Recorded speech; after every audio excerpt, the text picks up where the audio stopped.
Joining us now from New York, Liz Peek. She had another column on Fox News on Sunday, blasting John McCain as a swamp monster.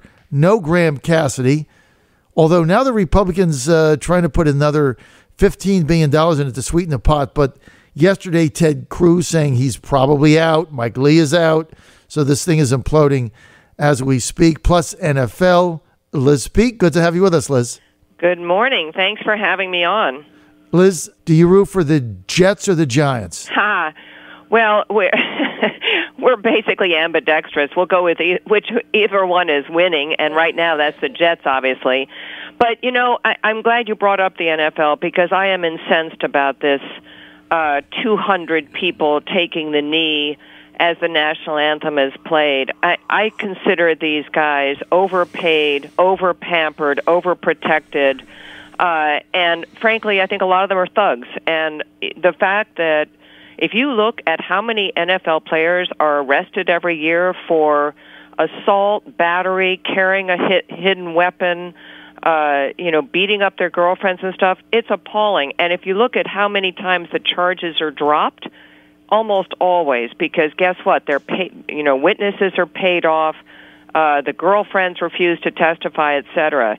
This offends me to think that we are supposed to find moral guidance in the NFL. Give me a break.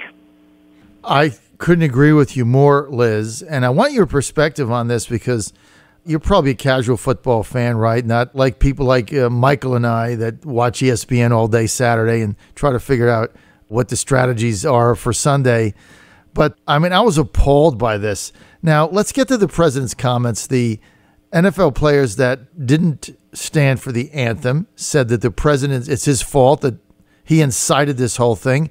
You think his comments on Friday were spot on at that rally in Huntsville, or were they perhaps ill-advised? They were provocative, for sure, but you know what? Trump has an unerring ability to figure out what's kind of in the minds of a lot of Americans. And look, the ratings tell the story. Americans are fed up with this stuff, and I think probably he made it worse in the sense that more players decided that they would add their 2 cents worth, and the protests spread. But basically what he said is he'd like some NFL owner to stand up and say, you're fired, to the next guy that does this. You know what? If only the NFL owners had that much courage, because they don't. And the reason is there is simply too much money at stake. You talk about swamp. This is dense swamp, in my view. And look, I know a lot of people are going to say, oh, it's all about race. It's not about race. There are bad white guys, bad black guys. But the truth is, this is about behavior, setting standards for our country. These guys make millions of dollars to throw and kick a football, and they think they have some lesson to tell the country. No, I don't think so. Look, I think you're right. It's just the whole thing is despicable to me because you have all sorts of avenues of protest. You can, after the game is over, rather than go to the bar or the nightclub, you can go out and hold your own little rally or invite people or get a megaphone on a soapbox, rather than go out and get drunk or whatever it is that they do when they get home. But it certainly is not protesting. So this whole thing just seems like a complete disrespect for America. And why do they hate their country? They have everything. They make millions of dollars. We've got men and women still overseas dying for them, for their right to speak out and make money. Why do they hate us or not hate us? Colin Kaepernick kicked this off, right, so to speak, and basically made it all about Black Lives Matter and the idea that cops were unfairly targeting blacks, etc. You have done a lot of reading on this. I have too. And look, let me preface this by saying if I were a black mother and my son was hassled by the cops and he had done nothing wrong, I would be furious. And I think those things take place. I don't deny that for a moment. And I think probably in some communities there is good reason to be wary, if not angered, by some police behavior. On the other hand, it is also the fact that most, as we know, black murders are done by black people, not cops. And if you really want to protest something, let's get on a knee for what's going on in Chicago, where hundreds die every year at the hands of other black people. It is unconscionable to me to think that and I've got to tell you, I think President Obama kind of got this ball rolling as much as anybody else.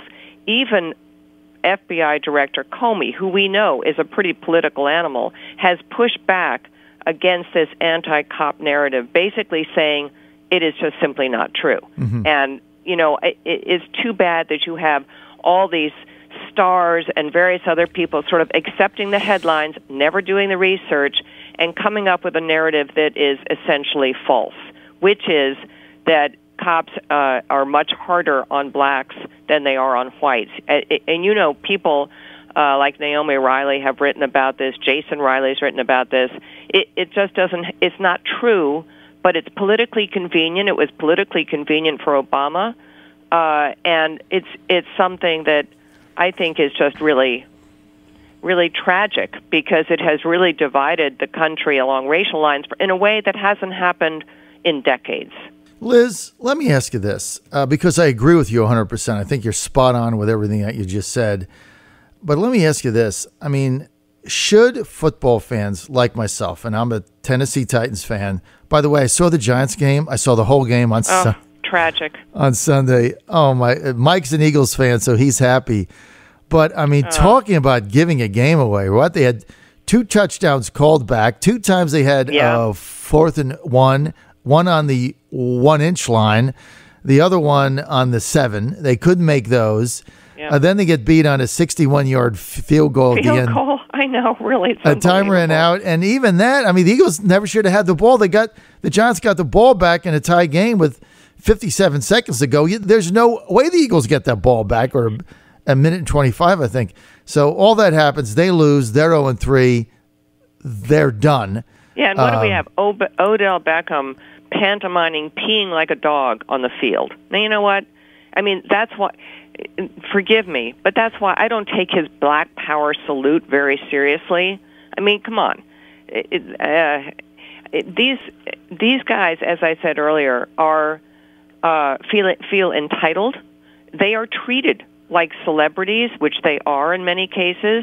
They're overpaid. They're overprotected. I mean, none of these guys ever really has to or is held to account for what they do. I was just reading something going back to 2002 or 5, maybe, I forget, where Roger Goodell was basically trying to kind of stem all the bad behavior amongst NFL players. And an ESPN writer, clearly enthralled to the glories of the game, kind of went on this whole thing about comparing the incidence of felony accusations in the NFL with the general populace. That's so completely inappropriate. These fellows, if we believe that the general populace, a lot of the criminals, act out criminally because they are poor or they have nothing else to do or they're undereducated or whatever, how can we also assume the same for NFL players? These guys make millions of dollars. They are on nationwide TV. They are role models for our kids. Is this really how they should be behaving? I mean, my head was exploding reading this article. People make excuses for them time and time again. It's over. I think so. I don't know I've forgotten the question. I apologize. No, go ahead. You're on a roll. Yeah, but if your question is what you should do as a fan, I think you should let them know that you really disapprove of this behavior. Part of me says, look, just ignore it and it's going to go away.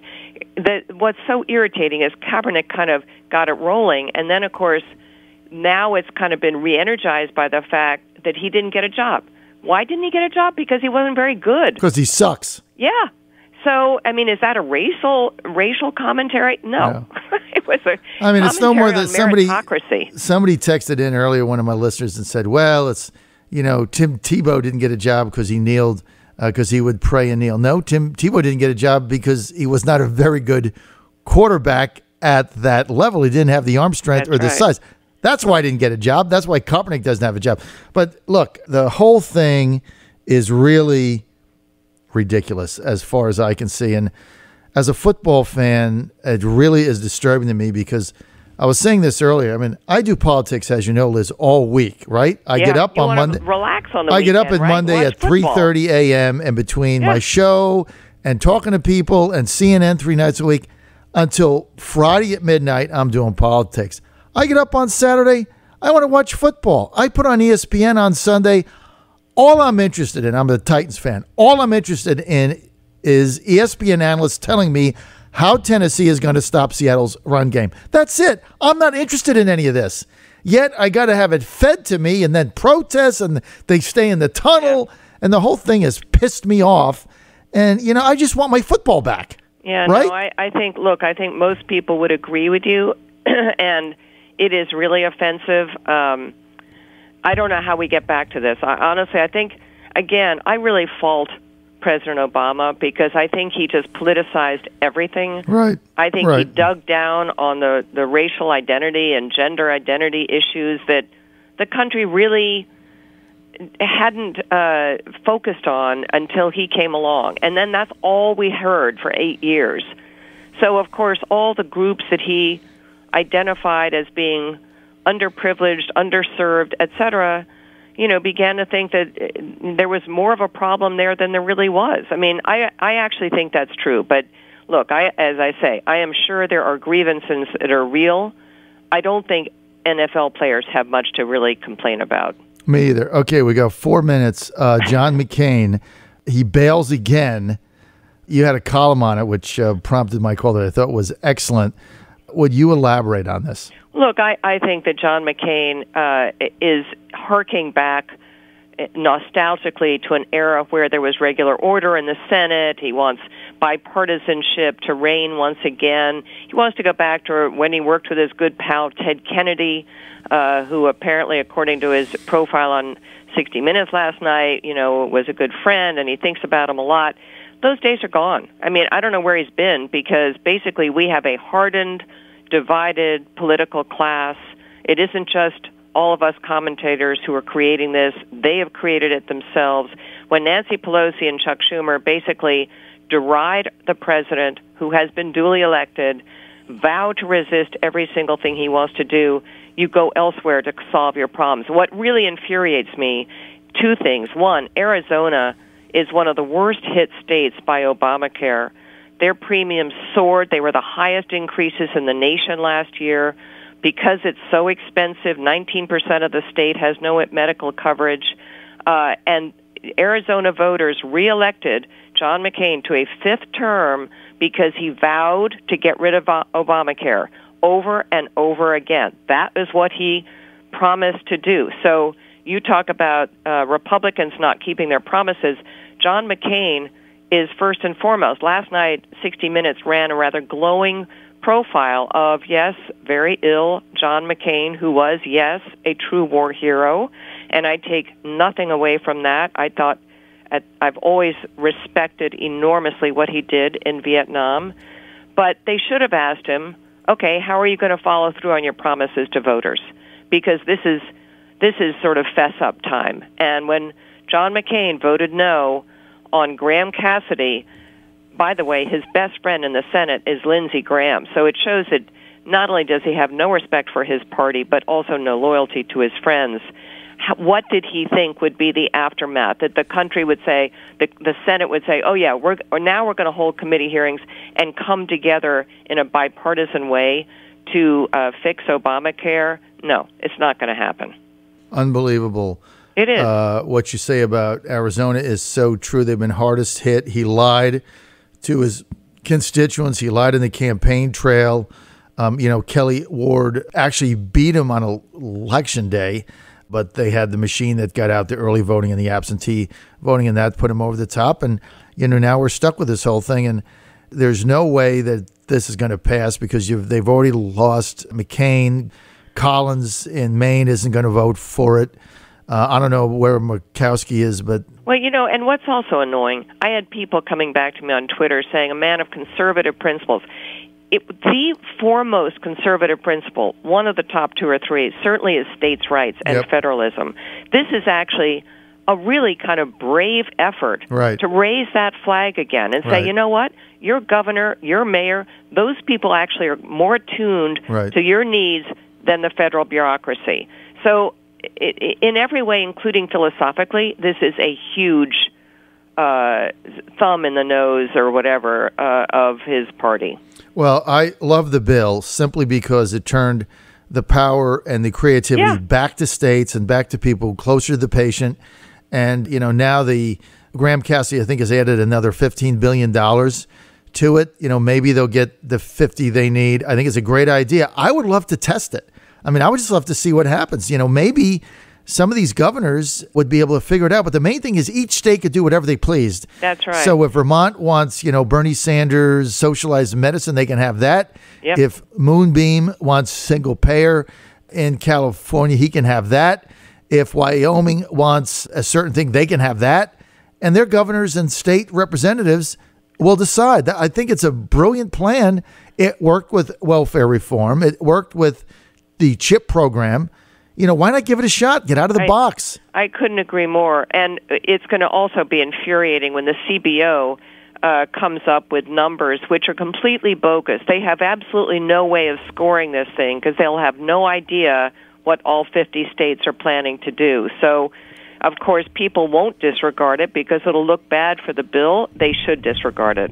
Well, and the thing is, the CBO was completely wrong on Obamacare to start with. So you're using the same scoring system that was completely false and wrong on the way they scored Obamacare to begin with. We're out of time.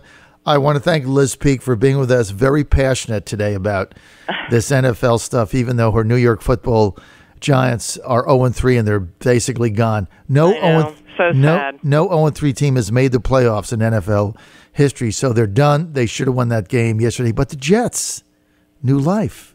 Yeah, Jets beat the Dolphins. Along. Jets beat the Dolphins, so you got to win there. You still got a shot. And let's see, Mets, no, they're out. And the Yankees will play the hanging by a thread. Yeah, they'll play the wild card game against who, Mike? The Twins? Who cares, right? then they'll play the Indians. So we'll see how that plays out. Liz, thanks for being with us. My pleasure. I enjoyed it. More information at Liz Peek on Twitter. You can read Liz Peek. Go to her site, lizpeek.com.